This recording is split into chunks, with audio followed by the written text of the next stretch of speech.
Still outside of the city, Mukoda serves Fel some grilled meat to eat, and the latter is surprised that the grilled cockatrice tastes as good as it is, even though he won't be using it. Mukoda tells him the trick is to cook it slowly so that it gets crispy. After that, he gives Fel some lemon butter and soy sauce. When Phil tastes this, he finds it delicious too, but less preferable to rock bird. When Mukoda grabs a bite, he believes it tastes like chicken and duck meat, which he feels are both good in their way. Hearing him say this, Fel promises to catch more rock birds later on. Mukoda asks Fel if he uses magic to hunt monsters, and he replies in the positive, further stating that he uses his claws and fangs. However, he makes use of magic in situations where he wants to beat many weaklings in one go. Amongst his magical powers, Fel states that he is particularly good at wind magic, which has the blessings of goddess Ninrir. Just then, he shows Mukoda a glimpse of the wind magic. Seeing this, Mukoda is thrilled since he claims that it is the first time he has seen real magic. Fel, however, reminds him of the barrier which had been casted on him, stating that it's magic too. Mukoda, on the other hand, wonders if he can use magic too, and Fel lets him know that he can as long as he has mana. Immediately, he checks his status and is surprised to see that he actually has mana.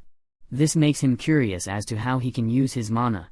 This question seems awkward to Fel, who lets him know that he can use it as he pleases and only has to will it out when he wants to use it. With this in mind, Mukoda attempts to conjure a fireball but ends up conjuring absolute nothingness.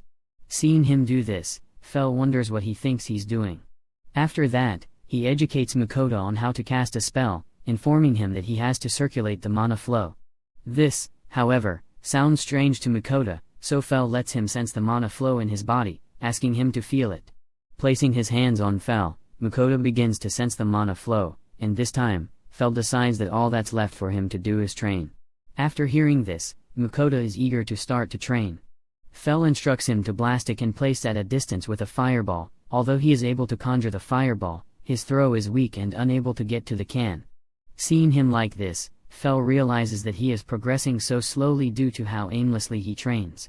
To hasten his training, Fel suggests he try it out in combat against monsters, while Mukoda declines, stating he can't wield a sword and doesn't like getting injured.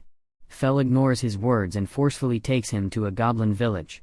On getting there, Fel asks him to shoot at the goblins, but Mukoda gets scared due to the fact that there are so many of them.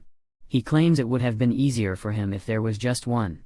When he continues to hesitate, Fel decides to speed things up by calling the goblins' attention to where they are. When the goblins hear this, they are forced to chase Mukoda, who has now been left on his own by Fel and running for his life. At this point, Fel runs at a safe distance from him and instructs him to turn and fight, most especially since shooting will make his body get used to it. Just then, he leaves Mukoda to fend for himself and runs off to fight the highest-ranked goblin.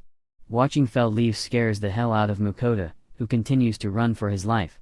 While running, a goblin throws an axe at him. Although it misses him, it gets him angry enough to throw some fireballs at them. Seeing how effective the fireballs were, he realizes that all he has to do is to keep a safe distance enough for him to throw the fireballs effectively. Unfortunately, his foot hits a rock, and this makes him fall to the ground, allowing the goblins to get very close to him. Just then, one of them charges straight at him and aims to cut him with a sword. This scares him to his bones, and he covers his eyes, ready to die.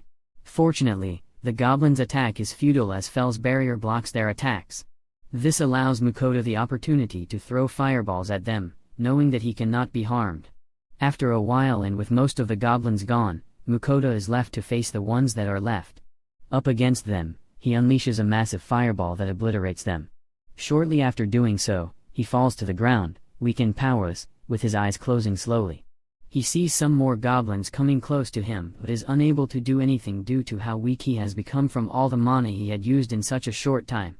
Just before passing out, Fel appears in front of him and wipes them out completely. Moments later, Mukoda wakes up to Fel asking about his experience with the fight. This got Mukoda angry since he was particularly scared. Fel, on the other hand, is impressed that the training paid off since Mukoda was able to throw a large fireball. Hearing him say this, Mukoda feels offended that he was put in such a situation, especially since he was a beginner who should have started with 1 or 2 goblins. In response to this, Fel blames him for being so slow to learn magic. Meanwhile, he senses an increment in Mukoda's levels due to the attack. Checking in, Mukoda is thrilled. In order to celebrate, Fel presents him with a large goblin. Even though goblins are not edible, this one possesses a magic stone, which Fel wants Mukoda to have also for his efforts at getting such a treasured carrier of a magic stone. Fel seeks to be rewarded with food from Mukoda's world. As a suggestion, he recommends Wagyu, but Mukoda abruptly declines since he had vowed never to feed it to Fel again due to what it made the latter do the last time. Hearing him say this, Fel accepts his decision but insists that he is hungry. Meanwhile, Mukoda still hasn't gotten over the excessive flow of mana he experienced earlier, and this makes him very weak. He realizes he was not strong enough to prepare any meals and decides to just order some food for Fel to eat. When the food arrives, Fel insists that he wants meat. In response, Mukoda lets him know how weak he is currently feeling, which has made him unable to prepare food. With this, Fel is left with no choice but to eat it like that. On his first bite, he acknowledges the fact that it tastes good. After eating what's been placed on his plate, he seeks more. Even though Mukoda offers him more, he cautions Fel to be mindful of eating too many sweets since it would lead him to have conditions which would prevent him from being able to eat meat again. Not paying much attention to what Mukoda said, Fel informs him that he can't fall sick, as he has the blessings of Ninrir, the wind goddess. This makes Mukoda realize the real reason why Fel is so good at wind magic. The thought of this gets him wondering about the fact that Fel would be strong enough without the goddess's blessings. Due to this, he screamed loudly for her god to give him blessings. His plea actually gets to the ears of Ninrir, the wind goddess, and she smiles at his request. The next day, the two arrive at a new city, and the people there get scared when they see Fel. To clear up the misunderstanding, Mukoda shows them his guild card, assuring them that Fel is just his familiar and means no harm. Seeing that he is ranked E, the soldiers wonder how he's able to own an A-ranked familiar. They, however, assume Fel to be a great wolf, and Mukoda wishes that it remains that way since it will be convenient for them. Before allowing them into the city, the soldiers let Mukoda know that he will be held accountable if any problem occurs. The penalty for that is death or slavery. Although Mukoda finds this to be very scary, he's left with no choice but to trust his familiar. Getting into the city, the people continue to stare at them. Just then, Mukoda reveals his intentions to find a map of the world and the city since they can't keep going back and forth. Before heading out to find one, he places Fel in an inn.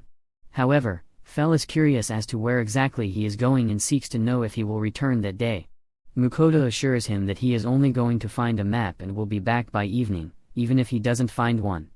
Just before leaving, he leaves the always hungry Fel with a plate of food. To find the map, Mukoda first heads to the bookstore. Unfortunately, he doesn't find one as much as he looks around. However, he finds a book that will teach him the basics of magic. When he seeks to know how much it costs, he is told that it costs a whopping 7 gold coins. Hearing such a price shocks Mukoda to the bones. To justify the high price, the bookseller informs him that the book is made of paper, which is very expensive. While Mukoda realizes just how expensive paper is in this world, he asks for a world map. In response, the bookseller informs him that a map cannot be found in a bookstore since it is termed a state secret. After leaving the store, Mukoda is angry since he wonders why it is so hard to get a map, especially since he doesn't even intend to use it for war. While contemplating for a while, he remembers that a library would have such detail, and a city like this would definitely have one. When he gets to the library, he spends the whole day there and is unable to find a map. This got him angry since he had to pay 2 silver coins to enter the library. With evening now upon him, he is forced to return to the inn where he had kept Fel. When he returns, he meets Fel annoyed and hungry, and this forces him to apologize also since he lacks the strength to cook anything. Mukoda orders food once more, serving it to Fel, who is pleased, and the two spend more time analyzing Fel's taste buds. While Fel eats, Mukoda prepares some rice and spices it up to suit his taste. When he takes a bite, he's excited about it, and Fel, who had been watching, demands to have some too. The next day, Mukoda continues on his map-seeking quest, and this leads them to the tavern. Getting there, he meets some adventurers whom he offers drinks in order to get details on a map. Instead of providing him with details, they show him a map and ask that he pays 1 gold coin for it. Since he desperately needed a map, he pays the price, and they leave the tavern. After they leave, the other adventurers burst into laughter, wondering why they are laughing. They inform him that he has just been scammed since the map they sold him cost 1 silver coin. Apparently, They had tricked him into believing it was a top-secret map and sold him a map that could be bought easily by any adventurer. At this moment, Mukoda just felt how dumb he could be. Later on, and with the map in his hands, he heads out of the city with Fel. On their way, he talks about how bad he feels about losing his precious gold coin. In response to his cries, Fel states that he will have to make more money. Just then, he looks at the map and suggests that they head east, since it's right by the ocean. Hearing that they will be heading to the ocean side, Fel is reminded of how delicious sea serpents and krakens can be. While Mukoda cautions him to not consider the monsters as seafood so easily, he is determined to continue his journey in this